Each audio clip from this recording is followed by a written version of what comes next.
What's going on, guys? It's your boy Glizzy, and today I wanted to talk to you guys about some One Piece World Seeker.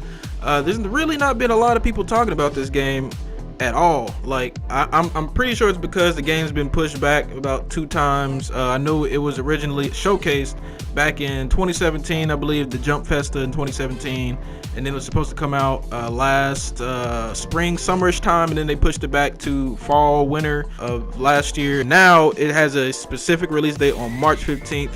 I'm not sure if they pushed it back because there's other games coming out, which is a good assumption because there were so many great games that came out last year, or it just wasn't right. It didn't play right, and they had to make some last minute tweaks or something. But the game is coming out March 15th on PS4, Xbox One, and PC.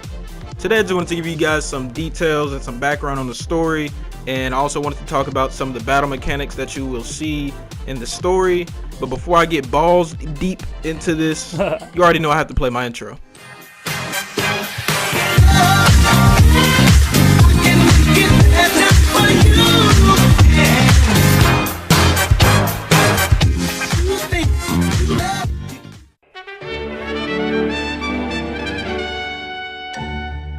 Alright guys, so this game is actually the first video game in its franchise to have an open world environment, and if I'm not mistaken, this is actually one of the first big anime games to get an open world environment as well. There will be a Dragon Ball game, Dragon Ball Z RPG Project Z.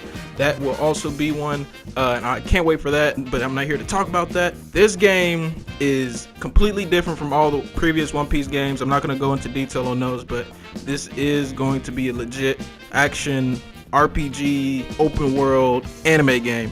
This is a completely original story. This is not canon. This is not copied and pasted from the manga or the anime. This is something completely new we have never seen. So if you have never watched One Piece, you can actually hop into this game and be just fine. You won't be spoiled. Well, you will be kind of spoiled if you've never watched it and you're planning to go watch it. But if you're not going to watch it, it doesn't really matter. Or if you are in a certain part of the anime, this will not spoil a future arc or anything like that. So you can just hop right into it, and it's just a completely new story that you'll only see in the game. The One Piece World Seeker story actually starts with Luffy escaping the flying marine base. I have no clue who captured him, how he got up there, what he did, but with the information that I know right now, that's as far as it goes.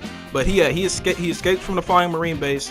He jumps off and he lands on what is going to be the playable open world area that is called the Prison Island or Jail Island. I've seen it called either one. They're basically the same thing. With this original story, there is also original characters, and those 2 original characters are Isaac, who is going to be the warden of Prison Island / Jail Island, whatever you want to call it, and then there's going to be Jean or Jeanne. I have no clue how to say her name as of right now, but she's going to be the leader of a rebellion group that is against the Marines, and she will have a lot to do with the story. You'll see a lot of familiar villains. There'll be villains like Smoker, Crocodile, Rob Lucci, Aokiji, and plenty of other villains that will be boss fights throughout the whole story mode. I'm not too sure if they're going to be main villains or they're going to be villains that pop up during side missions. I have no clue as of right now, but I can't wait to play through and beat all their asses. Some of you guys might be wondering, where are the other Stride Pirates and where do they mix in with this game? They will be a big part of the story mode, but they are not playable, which is a very sad thing because I actually wanted them to be playable, and I wanted to use Zoro in this open world environment or using Sanji. That would have been cool, but it's not going to be in this game. You're strictly going to use Luffy, but they do have a big role, and I'll get back to that in just a second.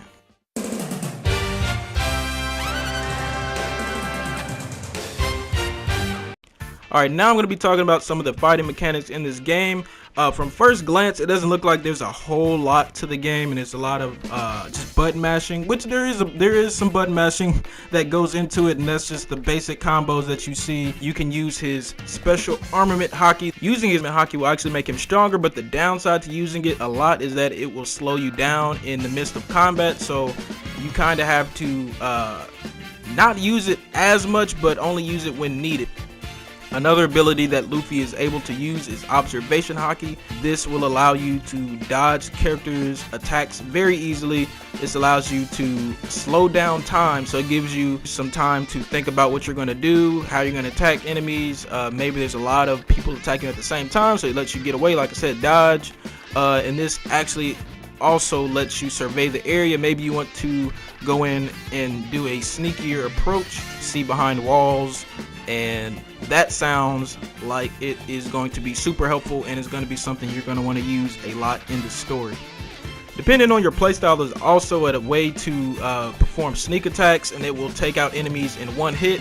I'm pretty sure that one hit will not work for every character in the game, but for the smaller soldiers in the game, I'm pretty sure that is going to be a guaranteed one-hit knockout. That's going to be a big thing if you want to take more of the sneakier approach. And then there's also a way to hide in a barrel and sneak around. And the first thing I thought of when I saw that was Solid Snake from Metal Gear Solid. Snake, what are you doing? I'm in a box. A cardboard box? Why are you... I don't know, I was just looking at it, and suddenly I got this irresistible urge to get inside. No, not just an urge. More than that. It was my destiny to be here, in the box. I don't know if I'll use it a lot, but I thought it was kind of funny when I first saw it. Luffy's most spectacular ability in the game is probably his transformation into Gear 4th Bounce Man. I think that's probably the most ugliest transformation in anime history. You can fight me on that if you're a One Piece fan. I think it's the ugliest transformation ever, but for what it is, it's pretty cool. I still think it's cool in the anime, but it's just the ugliest transformation ever. I digress. This transformation helps him move faster, which is crazy because he's like a bowling ball, but he does get faster. He gets super strong. He actually has the ability to fly, which is crazy. I don't understand it. I really don't. But he gains the ability to fly, and I can see that helping with the story mode a lot in the game, getting around a lot faster in this huge open world. But the dangerous side effect to it is that you can only use it for a limited amount of time, and once the form is done, you're open for attack, and that is not a good thing when there's a lot of enemies coming at you at one time or one strong boss fight. So you may want to watch that. That'll be a big mechanic in the game, and I can't wait to use it.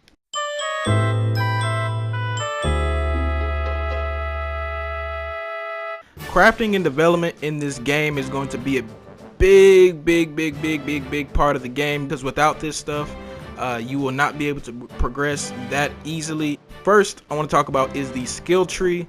This screenshot of the skill tree shows you how in depth this can get. When I first saw this, I was surprised, and I was happy because I didn't want it to just be button mash, do a special here and there, and that's it. But the ability to unlock extra abilities and improve what you have from the beginning of the game, that just adds more hype. And on this skill tree, you can unlock abilities by using skill points, which are earned by beating enemies and missions, which is a given because a lot of games do that. What you can upgrade on this skill tree is his observation haki. Maybe you can last a little bit longer when he slows down time. Maybe when he surveys, he can see a lot more enemies behind walls or something like that. He has his armament haki, which can be upgraded. Maybe his armament haki can be used longer. Maybe the slowdown of speed doesn't affect him as much. You can upgrade his gum abilities, and then other things like his health, maybe his defense and his speed can be upgraded in this skill tree. Now I can talk to you guys about his crewmates in the game and what they bring to the table. They're a big part of the craft and development part of this game. Throughout the game, you're going to find items, whether it be from the story mission, the side mission, or even treasure chests that you find around the map. And what you do with those items, you actually go and turn them into Usopp and Frankie, who are a big part of the Straw Hat crew. You turn those items into them, then they craft special items for you to use that will buff your stats and skills. And you can see how that can be a big part of the game. You can actually have up to 3 items equipped at a time, so you can see how that will help a lot and how it could hurt you if you do not have those items equipped. Another big member of the Straw Hat crew that's going to be a big essential part to the story is Sanji. You can actually use him to cook lunchboxes for the other crew members, and the other crew members are then sent off to find materials which can be used to create more special items from Usopp and Frankie. So it's kind of like a whole like recycle, like everybody eats off of each other. You need Usopp and Frankie to create items, but you also need Sanji to send people off to get certain materials to create the items that you want.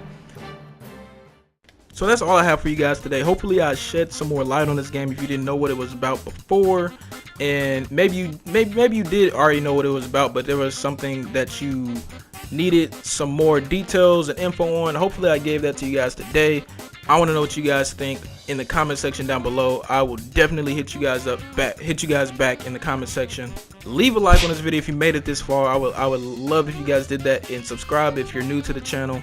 I would love that as well. This has been your boy Glide. I'm out.